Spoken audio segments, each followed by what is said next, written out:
What's good, guys? This is your boy DB here with another Marvel Strike Force video. This time we're going to start delving into actual guides, more so than just the news posts and kit reveals and stuff that I've done previously. This one is really a starter's guide. Like, if you're going to pick the game up now, which a lot of my fans from Galaxy Heroes have done, and there's a lot of new people that are turning up in my stream who've recently started and are so confused what to do first. This one's really going to tell you how and what you should be working on at the start of the game, because you get given a few characters right at the start. I think you get like Shield Medic and Luke Cage, Spider-Man and such, and a lot of these characters you might think would be decent, but they're really not. Luke Cage is still worth building because Heroes for Hire are fantastic, but you're not really going to get any value out of him until you've got the rest of the team anyway. So the best place to be working is the characters that are going to give you kind of more than one mode's use. You don't really want to be building a team that's got a single purpose that you can't do anything else with, because that's when you end up in a lot of problems. It's like you get to the next campaign or arena or whatever like that, and you don't have a squad for it. You've got to go and build something else. So you really want to be building things that have multiple purposes early on, because this game is all about resource management, and gold is very scarce. Trainer mats are also very scarce. So the last thing you want is to always be completely broke on all of these things, just as you have to actually work on something to further progress. So I'm going to show you what I would advise you work on.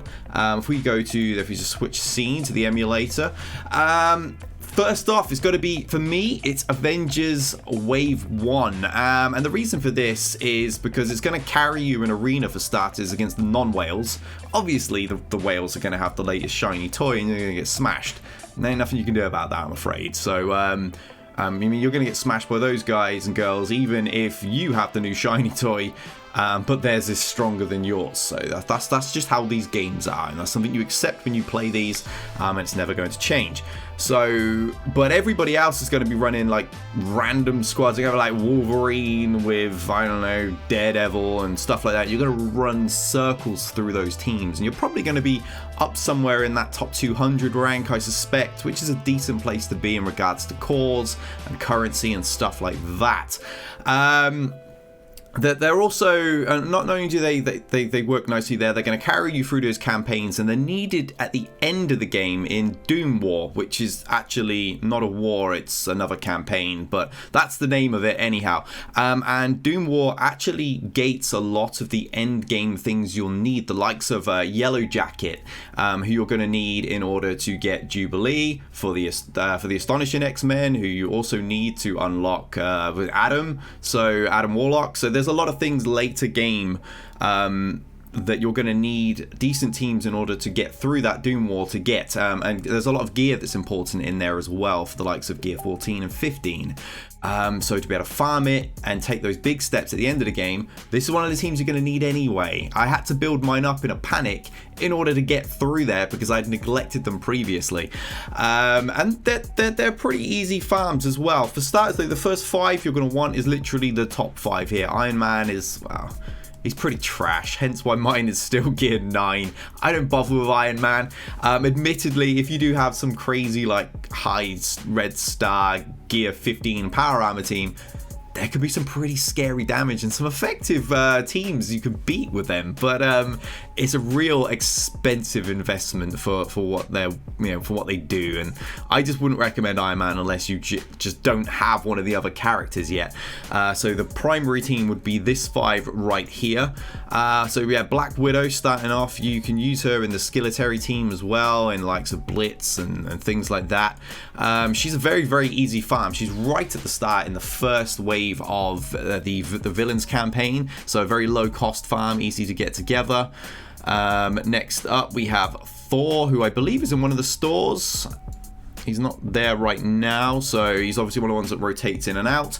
But he also has a node, not that I think you should really spend your energy on him. Just pick him up in the store when he's there. Which store is it? Is the bloody question. I think it might be the Raid store, guys. I think it's the Raid store. But yeah, Thor is amazing.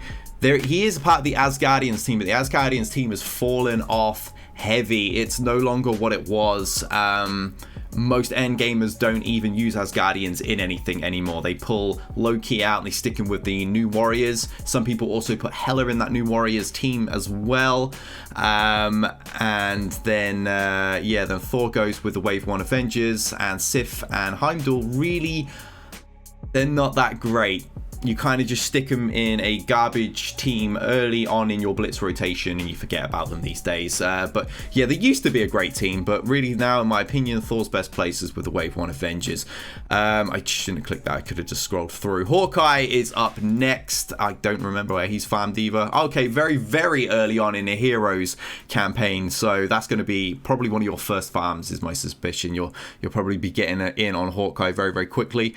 I actually believe these packs are quite cheap, but the game is glitching as it usually does and says I don't have account data, so it won't show me the packs. So if you do want to spend, I wouldn't really recommend it, to be fair. If you're going to spend, I would spend on something a little bit more useful than Hawkeye. But he should be a fairly easy, quick farm for you. And you, as part of your daily, what do they call it, daily quests things that you have to do heroes and villains campaign anyway. So Widow and Hawkeye, and there you go, you're sorted in that regard. Captain America, everyone loves Captain America, right? He's actually a pretty good tank still. He's fallen off somewhat in compared to the likes of Captain Sam, for example, but he's still got his uses. I still like to run Captain America in certain things. As you can see, he's right at the start of Nexus, so another very easy farm to get to.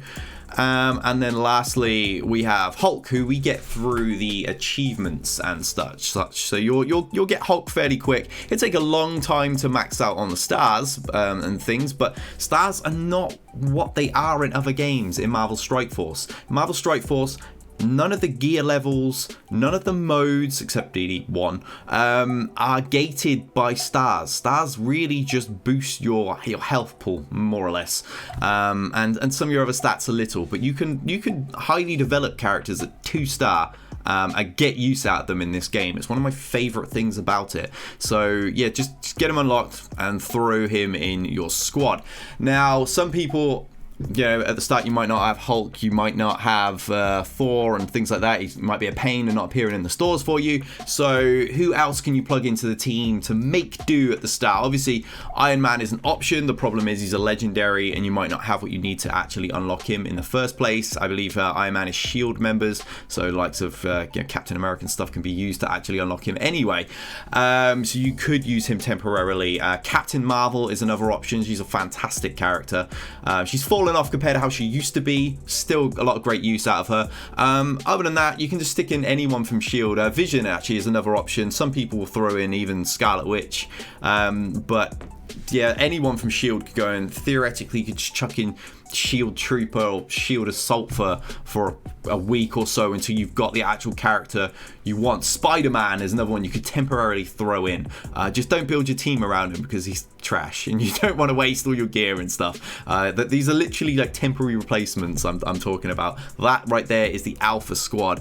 As for placement, which is an important thing in this game, there's a chain mechanic. So you'll hit a character and you'll hit the people adjacent to them and so on. So placement is quite important. For me, left to right, I would go Captain America on the far left, Hulk in the next spot. I would then put Black Widow in the middle because she's going to be stealth the majority of the time, which means any chains that do get through Hulk and stuff are not going to even get to her and other characters anyway. Then it really doesn't matter out of the two right spots where you put Thor or Hawkeye. They're never really going to get hit because Captain America and Hulk are going to be taunting a lot of the time, and Widow's going to be stealth, preventing further chains going through to them. So yeah, it's not really going to be an issue. I personally have Hawkeye next to Widow and then Thor right on the right flank. You could do whatever. Some people have the tanks on either end. I don't recommend this because if you've got Hulk on one side and Cap on the other side, then the people just behind them are going to get chained through and hit, and Hawkeye can't take many shots. So if he's one of those, he's very squishy and you're going to have a bit of a harder time. I would go with the one I recommended, and then either way with these guys on the right, it doesn't really matter. Now then, team number 2 that I would highly recommend is, let me go find them. There they are. The Sinister Six. I'm a big fan of Sinister Six. They were really good when they first dropped because defenders were meta. They're a city team, and this squad right here are anti-city, so they used to absolutely shred it, even though Doc Ock wasn't a thing yet. He is a legendary. You're not going to be able to get him early on, so don't worry too much about Doc Ock right now. It's the others that you're going to have to focus on, and we're going to need a team for the Villains campaign anyway. This is probably the most cost-effective team to be building early on because you're going to be able to put a full squad together, and you're also going to use them to unlock 2 legendary characters, both Shuri from the Wakanda squad. They're also used, she also plugs into a Wakanda Merc Mesh squad, which is actually part of like the end game Alliance War defense squads, so still very useful to this day. Shuri also plugs into a few squads in the Doom War that I was talking about earlier on, and can help weaker teams punch up and get through, so definitely still a decent character, even if she's fallen off somewhat compared to how she used to be when she first released. And they'll also unlock the Fantastic Four's Invisible Woman, who is also another one of his characters useful for plugging in Doom War, and still has great use, so both on offense and defense in Alliance War 2. So I like this squad. As for the 4 you're going to pick up, mainly you're going to be looking at Swarm, you're going to be looking at Electro, Mysterio, and Rhino, and they're all quite easy farms if I remember correctly. Mysterio is, he's right here early on in Heroes, but he's also in one of the stores. I'm 99% sure it's the Raid store because that's the one that seems to rotate. So yeah, you can pick him up gradually and build him up. He also is part of the actual Doc Ock team, which you'll eventually have. You'll eventually get Doc Octopus and plug him into this squad, and it ramps the team up unbelievably. Before then, they don't have massive amounts of use outside of the campaigns and unlocking those legendaries, but you can get some use of them out of them in the early raids. I used to do this in like Ultimus 5 and 6 and stuff like that, so they do come in handy. Vulture, not really worth, they're not ones you really want to pick up, but Rhino is also in one of the stores. He's in the Blitz store, so you can just pick him up all the time with the currency you're getting when you're blitzing. He's a solid character as well. Electro is in a store as well. She's also in the Blitz one. And lastly, Swarm, I believe, is in the Arena store. Yep, there we go. So you're going to be able to pick up a lot of those because Blitz currency you're going to have more than any other currency, because the more you blitz, the more currency you have. You can be farming Rhino and Electro at the same time. I've usually got like 2 or 3 Blitz characters on farm, depending on how many times you log in a day and how much you blitz, of course. So those are your main 4. The others, obviously you're going to need a 5th, and there it's kind of optional. I wouldn't recommend Vulture because, to my knowledge, Vulture is another arena farm, and arena currency is going to be a little bit few and far between unless you're at the top ranks. I wouldn't recommend going for Vulture anymore. Vulture used to be a pretty important part of the old Sinister Six team. Not anymore. Shocker is probably who I would recommend. This is because when you get Doc Ock eventually, Doc Ock summons Shocker nearly all of the time, so knowing his kit will be handy for you. He's also a pretty good character. I quite like Shocker. Very, very easy early farm as well, as you can see. Low cost, 12 energy on Heroes 3. So I would probably go Shocker, although Goblin, I believe, is in Villains. So he's another option if you really wanted Goblin. You might just be a big fan and be, you know what, I want Goblin instead of Shocker. Then feel free. It really doesn't matter which one of those 2 you go for, because you're not going to get Ock for quite a while. You need X-Force to unlock him. So that's kind of a mid-game thing, in my opinion. So that's the team you should go and chase.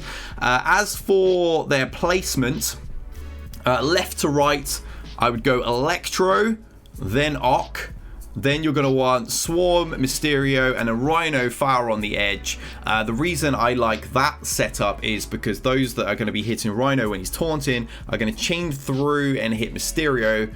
But the perk with Mysterio is when they kill him, he spawns 2 other versions of himself, and you keep him alive long enough, you can respawn Mysterio himself through them. So I like that setup personally. It allows me to protect the damage dealers and also Ock, who I don't want to be immune or stunned or anything like that. Obviously, you won't have Ock early on, so whoever you do choose to get in that 5th spot, just stick him in Octopus's spot, just so you know the placement and you can make that change later on in the game.